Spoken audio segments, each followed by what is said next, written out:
Assalamualaikum warahmatullahi wabarakatuh. Perkenalkan, nama saya Nur Fitri Verina dengan NIM 22111030101015.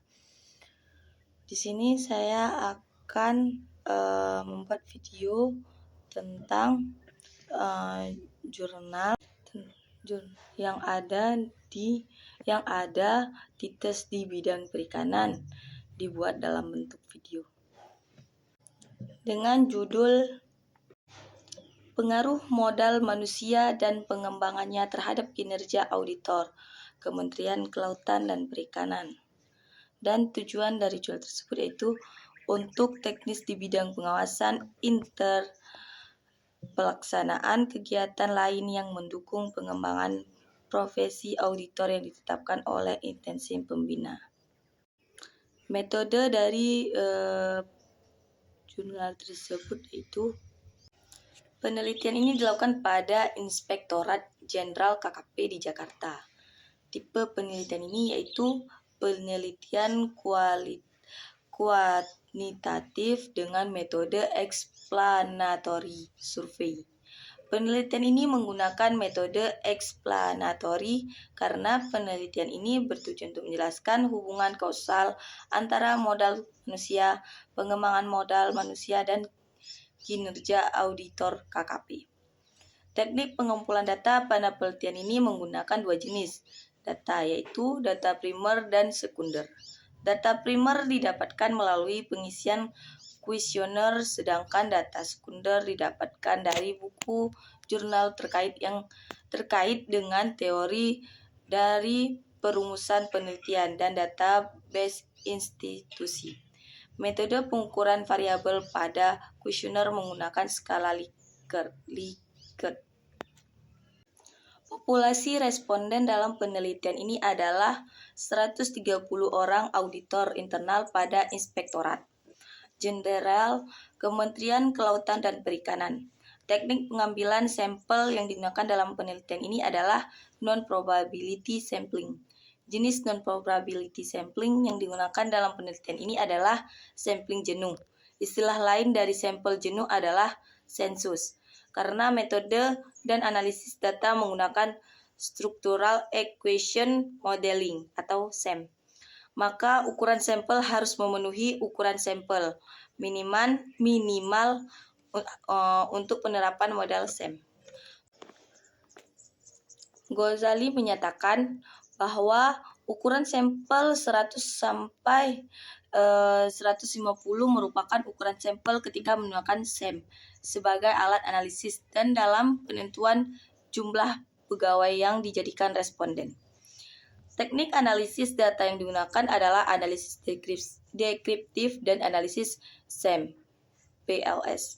Menurut Ghazali, tahapan analisis data menggunakan metode SEM PLS adalah model struktural atau inner model dan model pengukuran atau outer model.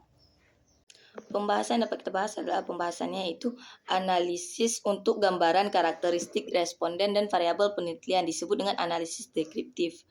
Karakteristik responden pada penelitian ini dapat dilihat dari 5 hal, yaitu berdasarkan jenis kelamin, usia, tingkat pendidikan, jenjang auditor, dan masa kerja. Analisis deskriptif yang digunakan pada penelitian ini untuk melihat gambaran modal manusia, pengembangan modal manusia, dan kinerja auditor di injet KKP berdasarkan hasil pengisian kuesioner. Berdasarkan tabel 2 karakteristik responden dapat dilihat bahwa jumlah responden laki-laki pada perempuan ini lebih dominan dibanding responden perempuan, namun relatif berimbang.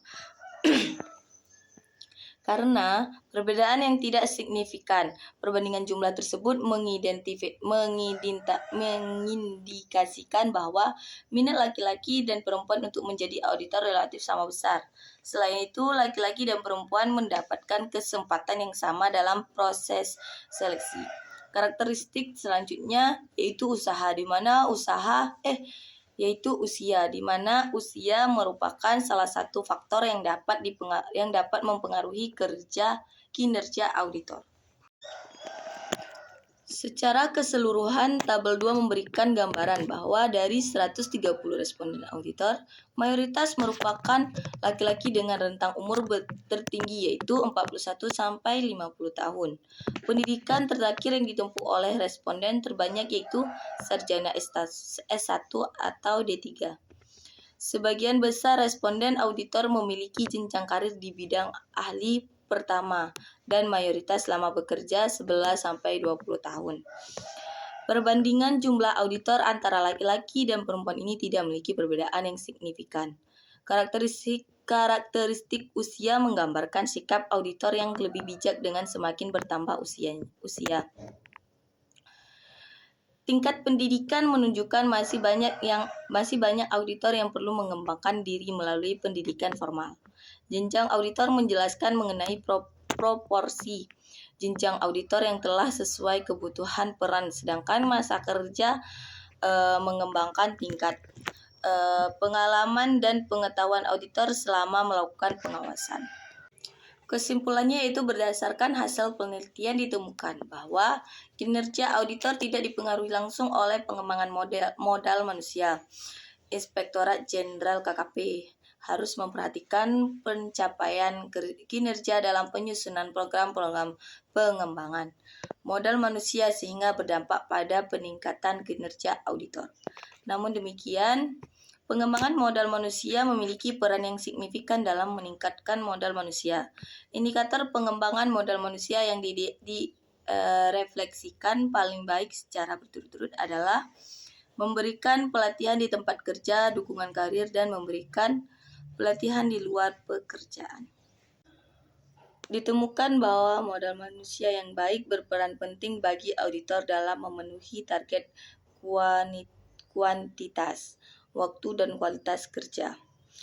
Penelitian ini juga menemukan bahwa modal manusia dapat memediasi pengaruh pengembangan modal manusia terhadap kinerja auditor.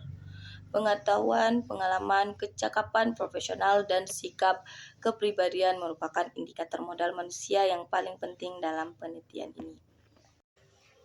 Mungkin hanya sekian penjelasan yang dapat saya sampaikan. Lebih dan kurangnya saya mohon maaf. Saya akhiri. Wassalamualaikum warahmatullahi wabarakatuh.